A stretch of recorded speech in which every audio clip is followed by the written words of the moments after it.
Wireless sensor networks are extensively used for various applications such as habitat monitoring, disaster management, equipment monitoring, etc. Most of these applications require sensor nodes to maintain local clocks in order to determine the timing of the events. Therefore, time synchronization plays a vital role in proper functioning of a WSO. In this paper, we will be looking at time synchronization as applicable to following categories. Mobile networks will be discussed by Karthikeya and Vikas, underwater networks by Ketan and Praveen, multimedia networks by Karvi and Riya. Now I'll be talking about wireless multimedia sensor networks. When we talk about wireless multimedia sensor network, it is something that is comprised of small embedded video modes. Generally, these video modes are video modes, audio streams, and other such devices, which are capable of extracting the information from the surrounding, processing it locally, and then transmitting it wirelessly to the parent node or sink. For the accurate and efficient operation of any application in wireless multimedia sensor network, we require synchronized notion of time. But this time synchronization is difficult to achieve due to the slow clock drift over time and due to the effects of temperature and humidity on clock frequencies. Hence, we look for the time synchronization protocols with high accuracy, generally in terms of microseconds. Now, we'll be discussing about some algorithms for time synchronization, which will provide us with an accuracy in microseconds. The first such protocol is GPS-based clock synchronization protocol. This provides us with an accuracy of 1 microseconds or better, but this is again very costly and very energy inefficient. The other commonly used protocols on the internet is NTP, which is not suitable for WSN because its accuracy is very low, which is in the order of milliseconds. The receiver-receiver synchronization, for example RBS, produces an average accuracy of 29.1 microseconds for a single hop network. But when we talk about WSN, we generally require an accuracy of 1 microseconds or better. Hence, we generally do not prefer RBS. Same is for the TPSN because its average accuracy is 16.9 microseconds for a single hop network and less than 20 microseconds for a multi hop network. Again, inefficient for WSN. The two most important protocols are FTSP and RTSP, which provides us with an accuracy of 1 microseconds or better and very efficient for a multimedia network. The first one we talk about is FTSP, Flooding Time Synchronization Protocol. This protocol will broadcast the messages with timing information from a single sender to several receivers without any exchange among themselves.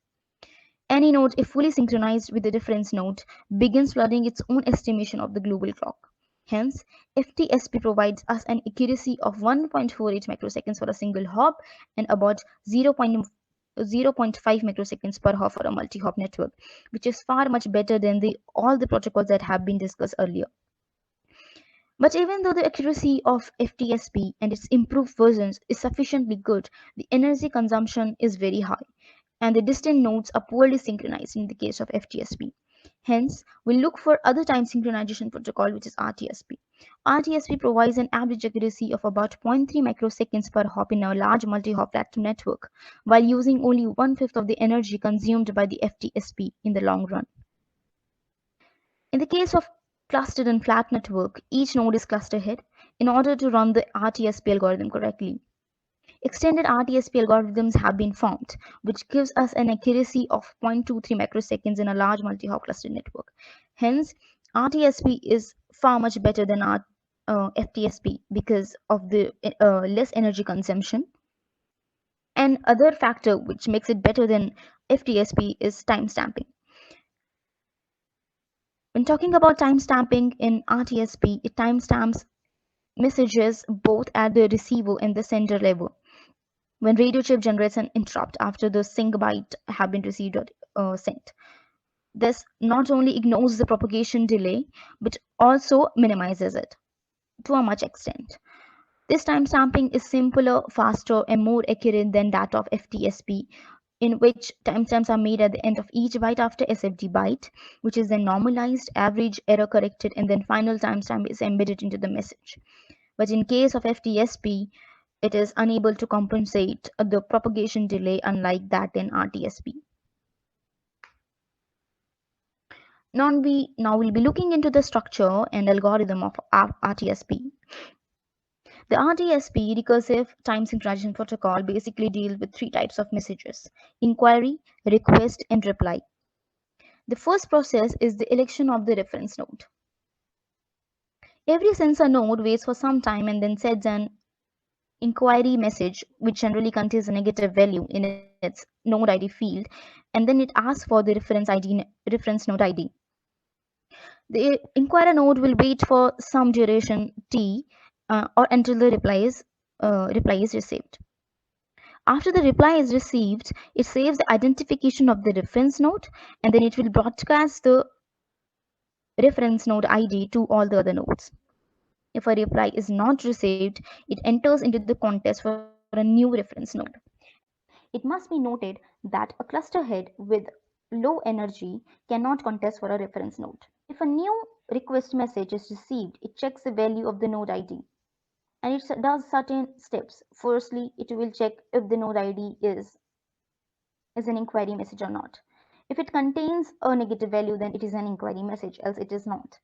If it contains a non-negative value, the message is treated as an announcement or contest. If the receiving node does not know the identification of a reference node, or it knows some identification that is greater than the reference node, it will update its variable and then rebroadcast the message. If the ID of the receiving node, which is smaller than the current reference node, and the receiving node is cluster head of sufficient energy, it will contest for the reference node. Again, if the cluster head or a gateway already knows the same ID or the reference ID, it will simply broadcast the message. If a RTSP REQ message is received, that is, a request message is received, it will note the parameters and will calculate the propagation delay and address and record the timestamps. RTSP basically uses broadcasting for announcing the identification of the reference node. If a node receives a request message for the reference node, it accepts it and rebroadcasts to all the other neighbors, and a duplicate message is ignored. Now, by far, we have understood that the RTSP and FTSP are far much better protocols in terms of accuracy. RTSP algorithm has an advantage of consuming lesser energy than compared to FTSP, and the time stamping mechanism is much more simpler. But it comes with a disadvantage. The disadvantage is that the root selection is very static. Hence, nodes do not know which node is the root node. Nodes know about the root only after their timers are expired and the root node transmitted the message. That is, here we will be needing a request and a reply message.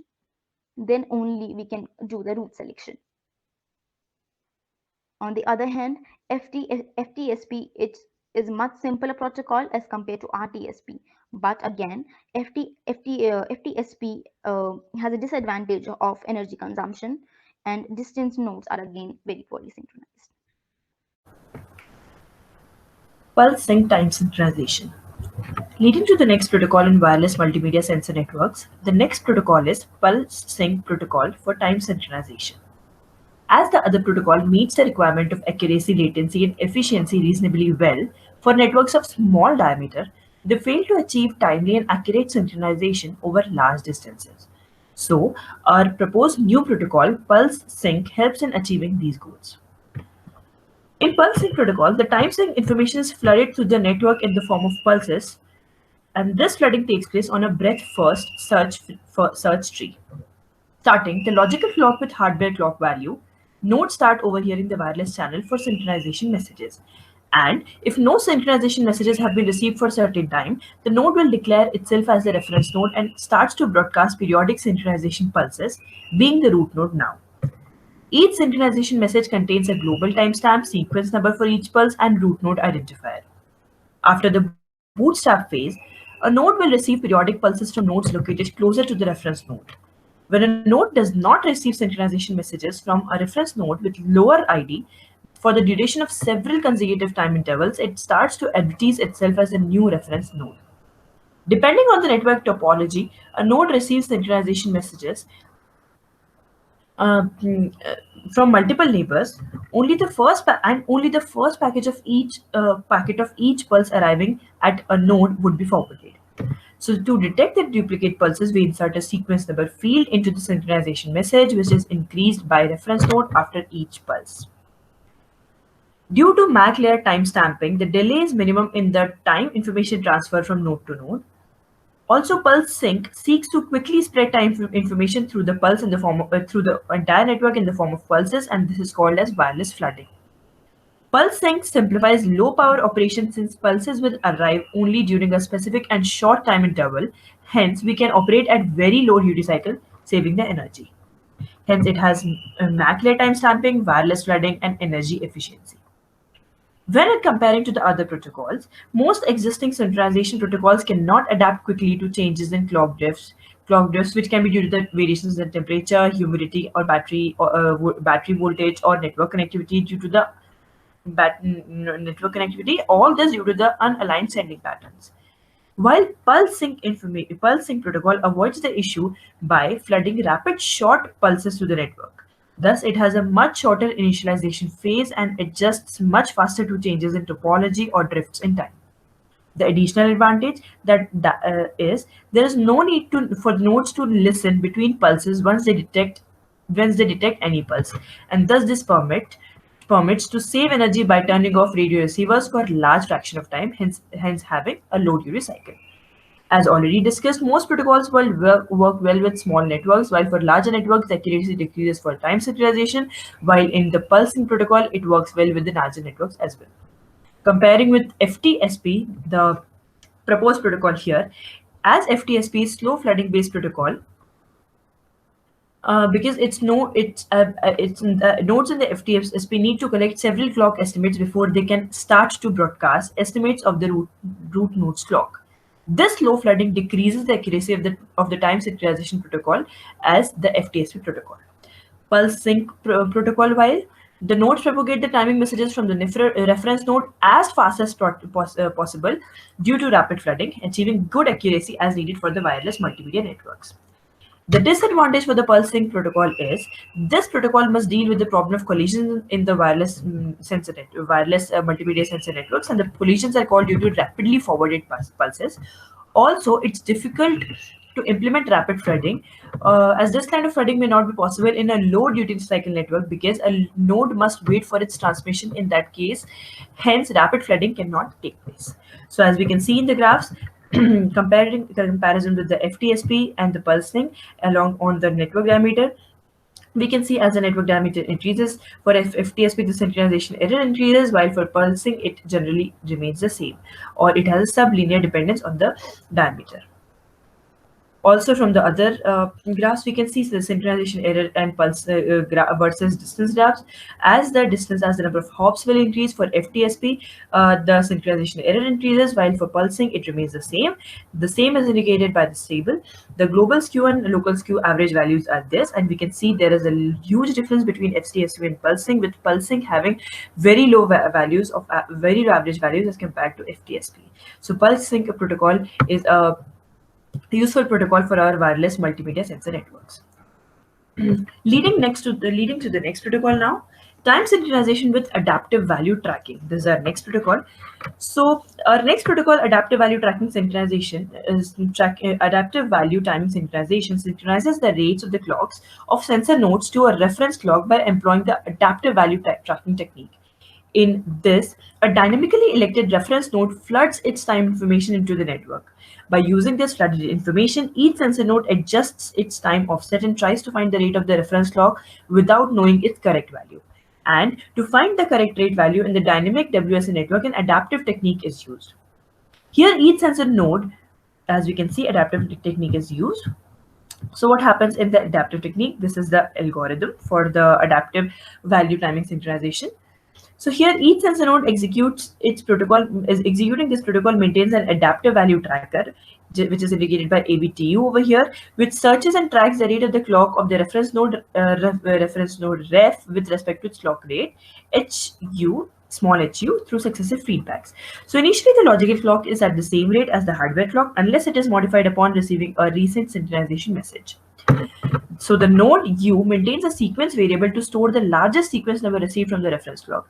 The sequence variable, which is indicated by SEQ u variable is initialized to 0 initially, and as a last initialization step, a periodic timer is set, which will fire at every beat ticks of the hardware clock, as we can see from here.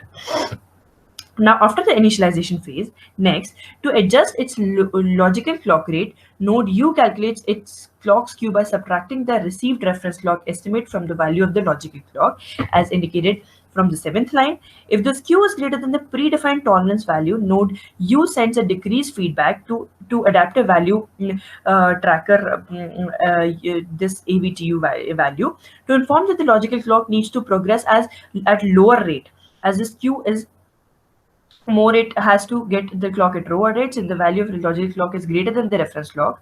Similarly, if the skew is smaller than the tolerance, node U informs AVTU to progress its logical clock at a greater rate by sending an increasing feedback. And if the skew is within the logical tolerance bounds, the progress rates of the logical clock is considered to be closer to the desired value, and a good feedback is sent to the adaptive value tracker.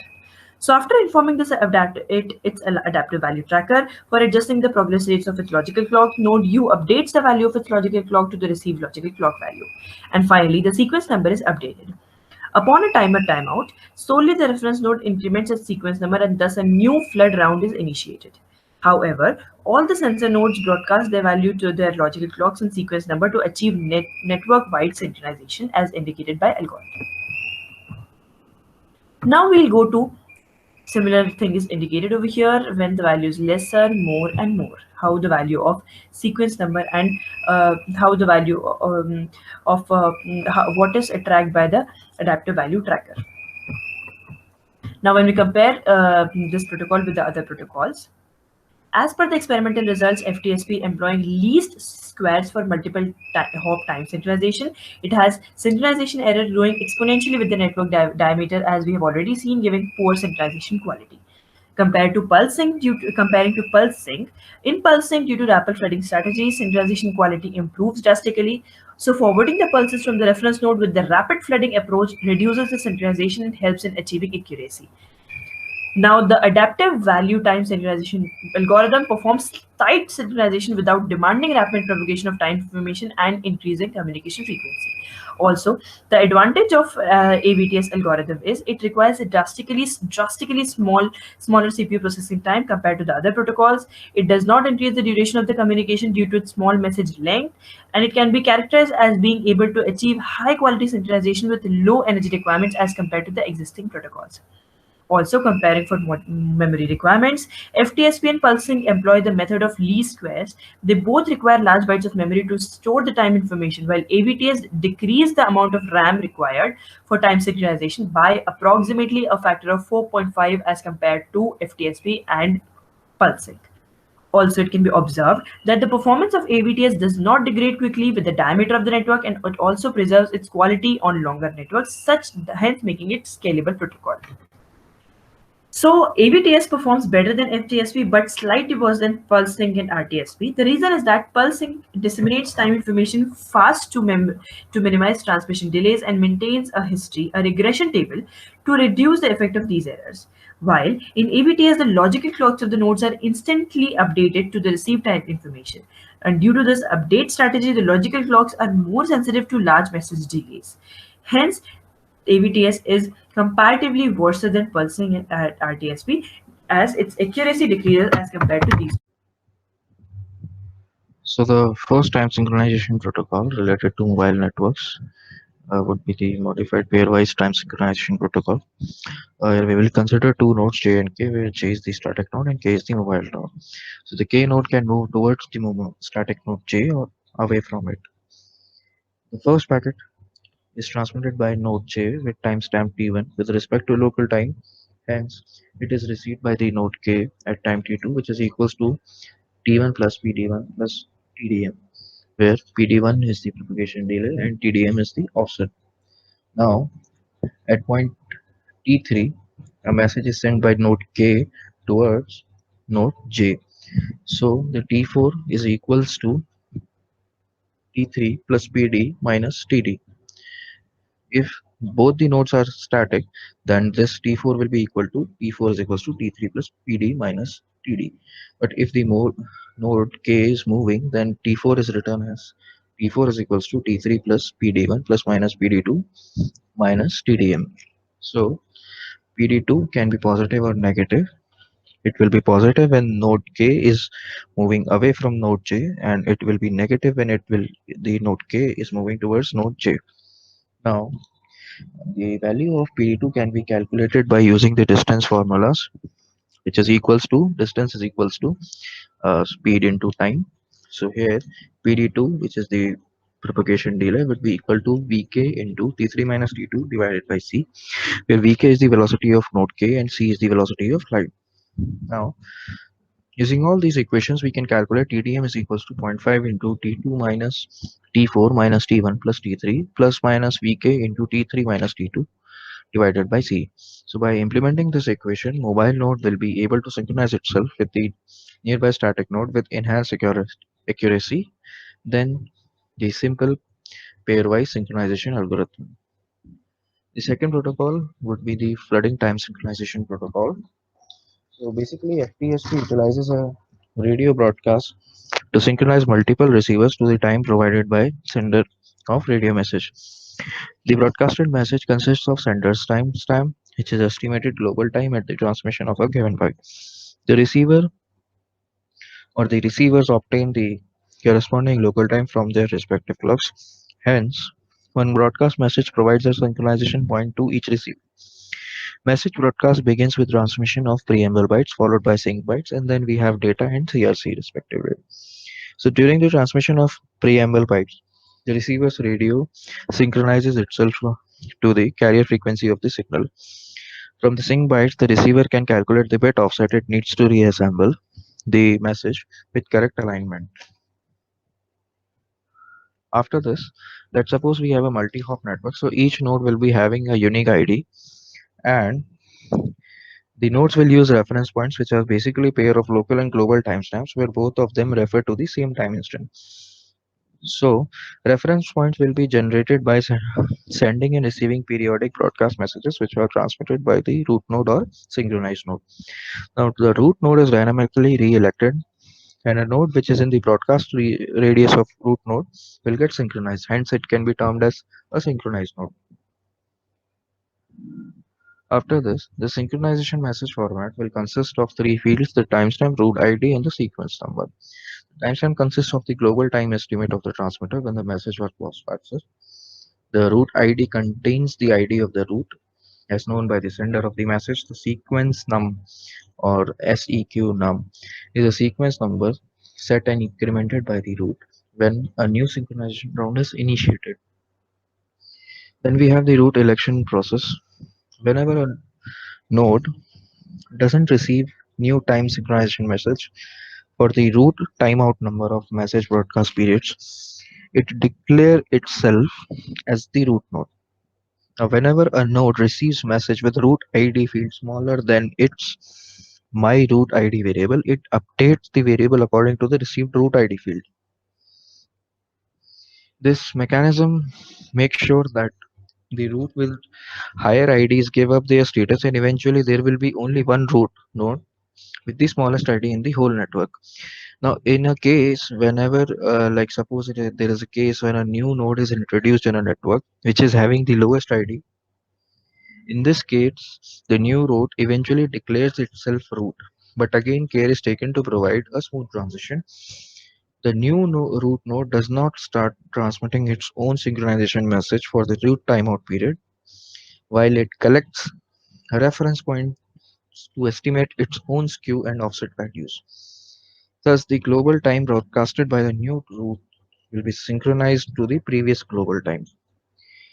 Now, since FTSP doesn't rely on a fixed network hierarchy but updates it continuously, therefore it supports network topology changes, including mobile nodes. So in a mobile network, we can have a stationary node which can be assigned the lowest ID, and it can be then therefore act as a root node, and in turn can synchronize the mobile nodes which come inside its communication range, and these synchronized nodes can further synchronize the remaining nodes which are not synchronized. So the last protocol that will be the Romer synchronization protocol. This protocol is basically designed for networks that consist of mobile wireless computing devices that can spontaneously communicate whenever they are within each other's relatively limited transmission range. So message passing can be done in two ways. The first way is that the two node can exchange messages if one node enters the communication range of the other. So this is more of a direct way of message exchange. The two nodes or the second method is it can be like in a scenario where two nodes that reside in different areas can communicate by using store and forward techniques. Hence, an intermediate node can receive the message from sender, store it temporarily, and eventually forward it to the receiver after entering the receiver's communication range. So now this protocol is based on two assumptions. The first that assumption is which puts an upper bound usually denoted by rho on the maximum skew. The second assumption is that whenever a message is exchanged between two nodes, the communication remains long enough for the two nodes to exchange one additional message. Now, whenever a message containing timestamp is transferred between nodes, the timestamp is first transferred from the local time to a common time transfer format UTC and then to the local time of the receiver. The relationship between the real-time difference delta t and the clock differences by delta c, given by delta c is given as delta c upon 1 plus rho is less than equal to delta t, which is less than delta c upon 1 minus rho. Now, it can be concluded that delta t can be bounded by the following interval, which is 1 plus rho multiplied by delta t to 1 plus rho multiplied by delta t. Now, after that, in order to transform delta c from local time of node 1 to the local time of node 2, it is first estimated by delta c divided by 1 plus rho 1 to delta c 1 minus rho 1, which is then further estimated to the time interval delta c multiplied by 1 minus rho 2 divided by 1 plus rho 1, comma delta c multiplied by 1 plus rho 2 divided by 1 minus rho 1 relative to the local time of node 2. After this, the transmission delay between any pair of nodes, which is variable, should be added in order to get the accurate result. Now, this delay is estimated by bounding it within the interval 0 to RTT, where RTT is the round trip time.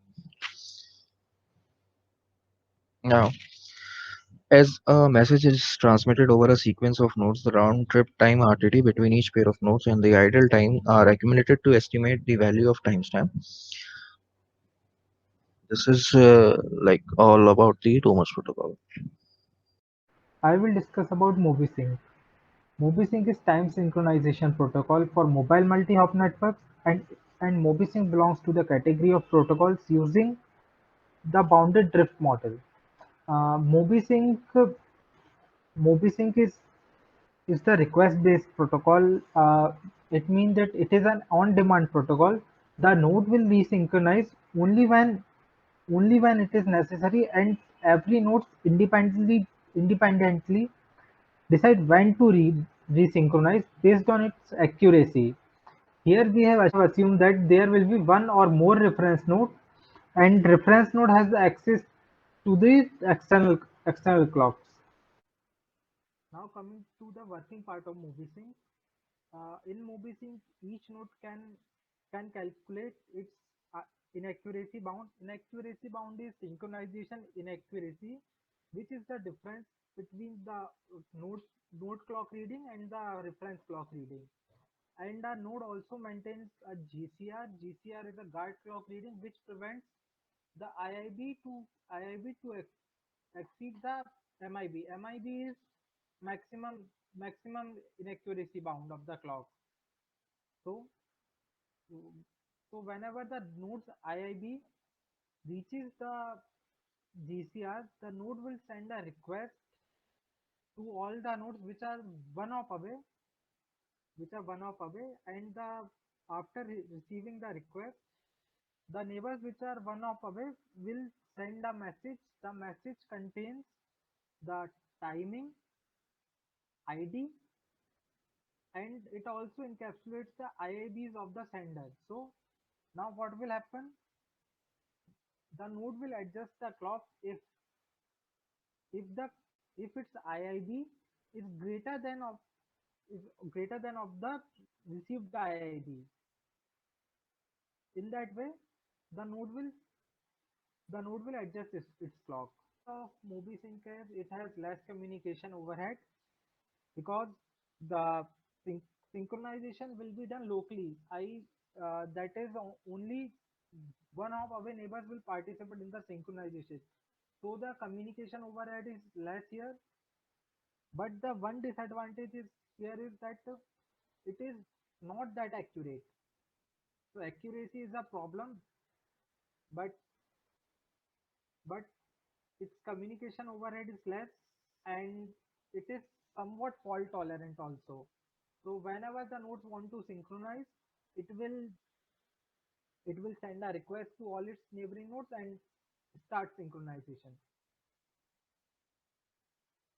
The another protocol for mobile network is SLTP. SLTP is scalable, lightweight time synchronization protocol.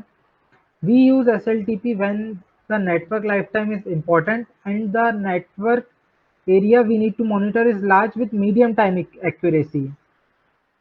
SLTP uses passive clustering to decrease the node energy consumption and overhead, and it also uses linear regression for computing skew and offset of each node. Now, what is passive clustering? Passive clustering is a method of creating clusters. The most eager node will become the cluster head and start broadcasting a special packet with a flag value 0. The node receives this packet will become the cluster member and changes its flag value to 1 and then rebroadcast it. The node then receives it will become the cluster head and changes the value to 0. This this process repeats continuously until the whole network is scanned. In SLTP, we have assumed that time synchronization is done only between the cluster member and cluster heads, and cluster members do not interact with each other. Nodes use linear regression for calculating drift and skew and estimate time of one another. Now coming to the working part of SLTP, SLTP has two phases. First is the configuration phase and second is synchronization phase. Configuration is also then divided into two parts. First part is for static node and second part is the dynamic node. In static node, we use passive clustering for making cluster head and cluster members, and the node which receive which receive the packet from two or more cluster head will become gateway. Gateways gateways must send an acknowledge message to introduce themselves as a cluster head, and this acknowledgement message contains the list of their cluster heads. Sending the acknowledgement message enables cluster head to elect one gateway between the clusters. So this simplifies the routing. In the dynamic mode, only the selection of cluster hash is done. Cluster members and the gateways are determined in the synchronization phase. The second phase is called the synchronization phase. After configuration phase is finished, the synchronization phase starts. During a defined time period called the setup time, cluster starts broadcasting some packets in random time intervals. These packets contain local time of cluster heads. When one of these packets is received by the cluster members record its own time. In dynamic mode, by receiving a packet, cluster member can figure out which cluster they belong to, and by using linear regression method, each cluster member can calculate its clock offset and skew in proportion to the cluster head. And if it is in the dynamic mode, a node receives a packet from two or more clusters will become gateway. So gateway's task is to convert local time of cluster head to each other. And in static mode, synchronization is done repeatedly after some periodic interval of time. And in dynamic mode, as we have mentioned before, we have to execute configuration phase before resynchronization phase. In order to have uniform distribution of cluster head, if during synchronization phase a node does not receive any packet, then that node will change to cluster head and it start broadcasting with its local time. If the network distribution is uniform, we can say that that node will able to connect through one gateway to the network. I am going to discuss about time synchronization in underwater sensor networks. So basically, the underwater sensor networks is different from the terrestrial sensor networks in the sense that in this case we use acoustic signals for the communications, which is a speed of having speed of about 1500 meter per second. So which leads to the significant propagation delay in your communication. And another challenge is that the restricted mobility of sensor nodes, which is caused due to the ocean current or wide. So the many protocols have been introduced for this wireless underwater wireless sensor network. Now I'm going to discuss about three protocols. The first one is MuSync. Uh, so the MuSync is designed to minimize the drift between the nodes, estimating the skews and offset using a two-phase operation. And Musing is basically a cluster-based protocol. And one more advantage of Musing is that MAC level stamping is provided, so the non-deterministic errors are can be avoided due to this protocol. So the Musing is consists of two phases. The first phase is the skew and offset acquisition phase. In this phase, the cluster head synchronizes its neighboring nodes. So the basically this process starts with cluster head broadcasting the reference packet to the neighboring nodes. So suppose the cluster head transmitted at T1 and the neighboring nodes the timestamp at which it is received. So and also respond to that request to the cluster head. So the time T3 at which the response is sent from the neighboring node, which is also recorded, and after the sending, the response reaches to the cluster head at time T4. So each node computes the same, and in order to avoid collisions between the various nodes signals, the small kind of random interval is introduced between the two transmission of two packets. So the each node each cluster node performs the same procedure, and so now each cluster node has information of T1, T2, T3, T4 of all of its neighboring nodes. So the cluster node now performs the linear regression over this set of data. In this music, the linear regression is performed two times in order to calculate accurate skew and offset. And now this is the graph which is showing for 10 different nodes linear regression which is calculated. Now the second phase is synchronization phase, in which the cluster head broadcasts this skew and offset to the particular node. So the every corresponding node gets their skew and offset, and according to that they adjust their clock. So all the nodes get synchronized in this way. The second protocol I am going to discuss is cluster-based time synchronization algorithm. In this algorithm, clock skew and offsets are calculated between the for the different nodes. The entire network is consisting of three types of nodes. The first, which is the anchors, which are having unlimited resources and perfect timing information. And based on this information, the remaining nodes, which involves cluster heads and cluster members, will be synchronized. The cluster heads are formed using the energy efficient algorithm. Is the node which is having higher energy at a particular instance will be made as a cluster head. So as shown in this figure, node 2, 11 and 17 are the cluster heads. This protocol is works in two stages. The first stage is intercluster synchronization phase, and second is intracluster. So in the intercluster synchronization phase, synchronization is kind of synchronization occurs between the cluster heads and the anchors in the sender receiver mode. The cluster head communicates with anchors through multiple hops to achieve the synchronization. So in this figure, the cluster head sends the request to the anchor, and it also mentions the time T1 So this, suppose that this request is received at time t2 at the beacon. So the beacon will respond to it at the time t3. So having including is t2 and t3 times also. And at suppose at t4 the packet reached to the cluster head bag. So now the cluster head will have all the four information. In addition to this, this protocol also uses the distance, means each node xyz coordinates of each nodes are already known to it. So the propagation delay is calculated based on this distance between the two cluster head and beacon node. And now the information that is T1, T2, T3, T4 is received to the cluster head. Now based on this information and follow by using these equations, the clock skew of the cluster head is calculated. Also the offset in the clock of cluster head is also calculated. Now this process is repeated k number of times in order to calculate the accurate clock skew and as well as offset. So now now the cluster heads are all synchronized. Now the second stage is intra-cluster synchronization phase, in which the cluster head will synchronize their cluster members.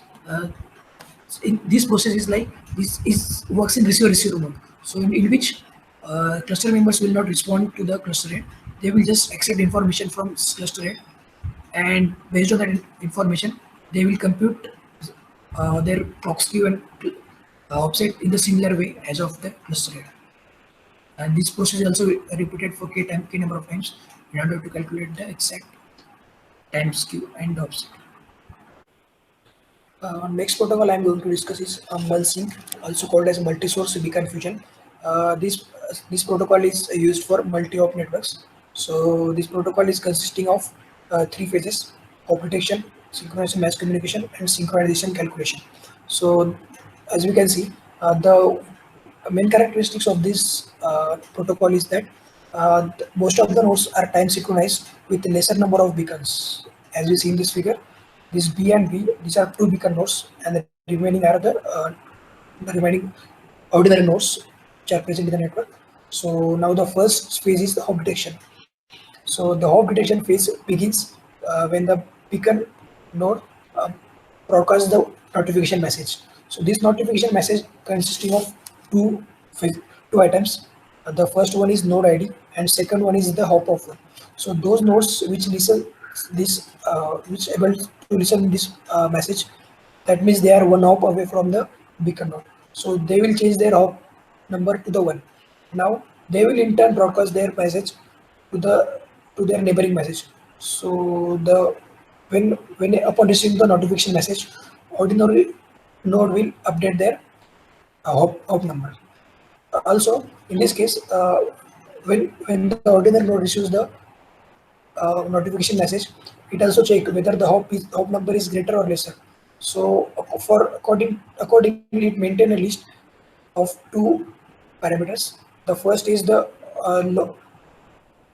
lower hop count, means lower all the nodes which are lower hop than this are in that list, and the nodes which are at higher hop are in the another list. So at the end of this phase, each node will have their hop number, also the information about their neighbors and their hop number. The second phase is synchronization message communication. In this phase, the nodes which are close to the beacon node will request to the beacon node for the timing information. Also, the node which are farther away from the beacon node, means which are at higher hop, they will request to their next hop, lower hop neighbors. So they will request, in this case, the N1 will request to N5, which is a lower hop network, lower hop node, which in turn will request to the N10, so which is also lower hop to it. So now the lower hop neighbor will respond to them regarding the message. So whenever a message comes to a particular node, it will check whether it is from its lower hop or higher hop. Suppose if the message is from its lower hop, that means it is the response to their request which they already sent. And if it is from higher hop, that means higher hop is requesting for time synchronization information. So in this way, through the multiple hops, each node gets this T1, T2, T3, T4 information.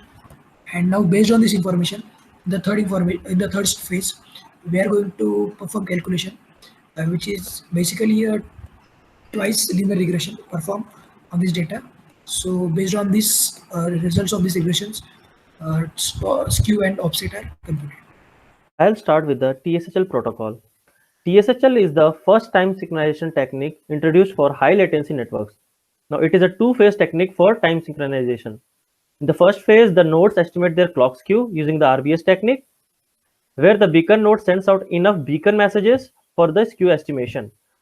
The beacon messages essentially contains the transmit timestamp. Now the receiver gets this message and assigns it the local time.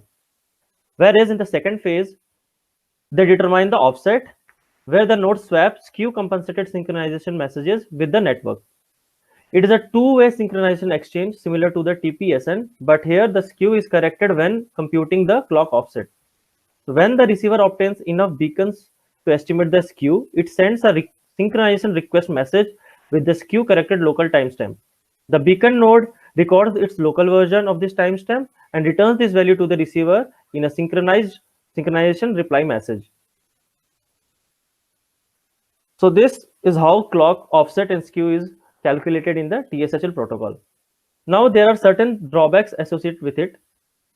The TSHL is mainly designed for static networks and it does not consider any mobility of sensor nodes. Hence, it treats the propagation delay as a constant during the process of time synchronization. So this clearly causes significant errors on the propagation delay estimation. Next, I will be explaining MCSync protocol, which is mobile counter-acted time synchronization. Now, since underwater networks will have some kind of mobility, so this protocol utilizes two mobile reference nodes to counteract the effect. In order to implement this algorithm, two requirements need to be satisfied as shown in this graph. First one is that the reference nodes, which is A1 and A2, have to be deployed in the direction of the ocean current, and the node which is to be synchronized has to be placed between the connecting lines of A1 and A2. So the time synchronization happens in two steps. The first one is that there is one-way information exchange which is used twice to estimate the clock skew. First, what happens is node B sends its synchronization information to A1 and A2, which is received by A1 and A2 at T12 and T22 respectively. Then node B again sends its time T3, which is received by A1 and A2 at T14 and T24 respectively. So as we can see, due to the node mobility, there is a movement of node B from P1 to P2 position. So due to this, an error of delta T is incurred. So this error is included in the estimation of clock skew, as we can see in this formula here. Second step is two-way information exchange, which happens to estimate the clock offset. As we can see here, when the reference node A1 receives the second synchronization message, which is sent by B, it sends its time T15, which is received by node B at T6, and it replies back to the message at T7, which is received by the node A1 at T18. Since all the times are known, so we can easily calculate the clock offset as shown in this figure. So this is how synchronization is done in MCSync protocol. Next, I'll explain about DSync protocol, which is Doppler-based time synchronization protocol. This protocol basically exploits the Doppler shift to provide an indication of the relative motion between the nodes. So the main aim is to synchronize the nodes to a beacon node, which is in their transmission range. Here, the beacon node acts as the cluster head and estimates the clock skew and offset for all the nodes in its range. So this figure illustrates how the synchronization is done. First, the beacon nodes broadcasts a request message sending its time, and which is received by the node B at time T2. So this message is also used by the node B to estimate its relative speed based on the estimated Doppler shift.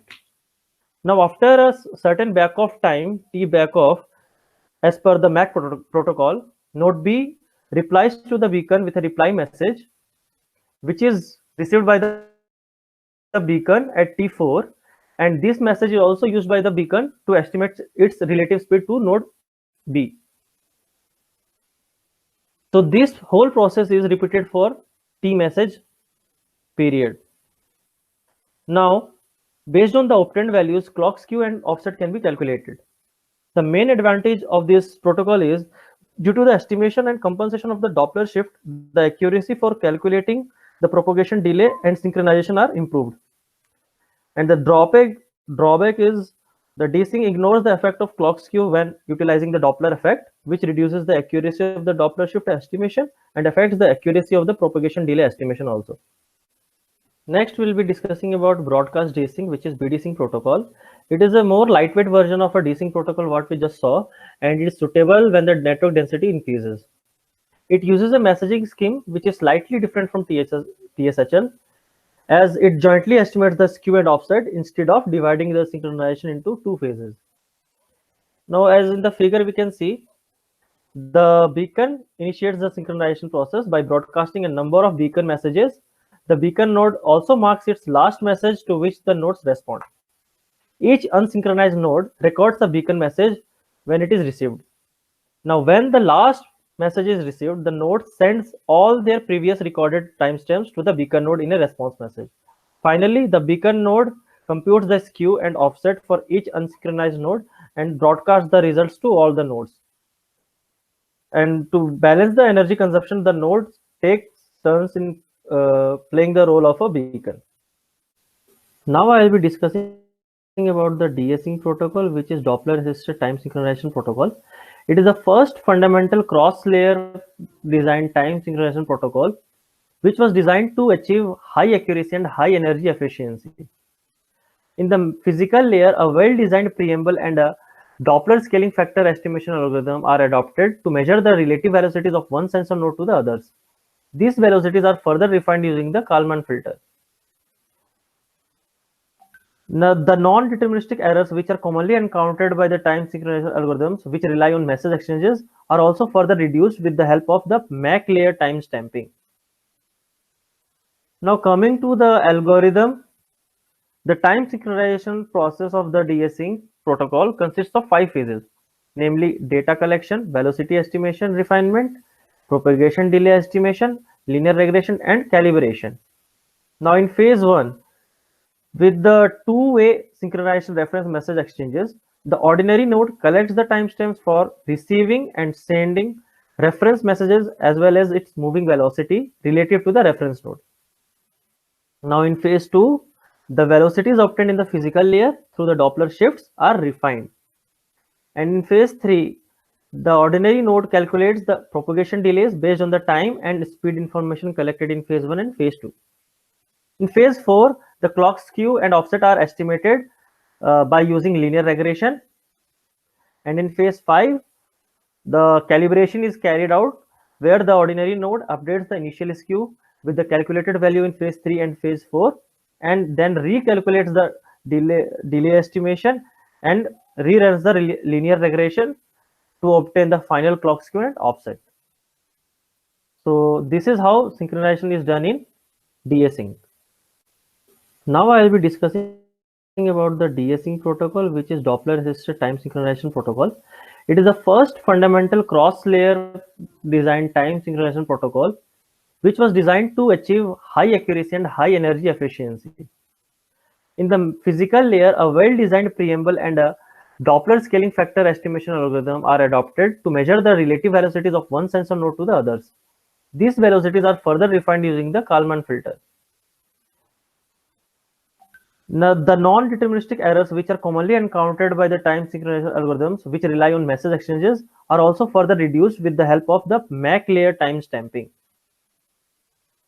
Now, coming to the algorithm, the time synchronization process of the DSync protocol consists of 5 phases, namely data collection, velocity estimation, refinement, propagation delay estimation, linear regression, and calibration. Now, in phase 1, with the two-way synchronized reference message exchanges, the ordinary node collects the timestamps for receiving and sending reference messages as well as its moving velocity relative to the reference node. Now, in phase 2, the velocities obtained in the physical layer through the Doppler shifts are refined. And in phase 3, The ordinary node calculates the propagation delays based on the time and speed information collected in phase 1 and phase 2. In phase 4, the clock skew and offset are estimated by using linear regression. And in phase 5, the calibration is carried out where the ordinary node updates the initial skew with the calculated value in phase 3 and phase 4, and then recalculates the delay estimation and reruns the linear regression to obtain the final clock skew and offset. So this is how synchronization is done in DA-Sync.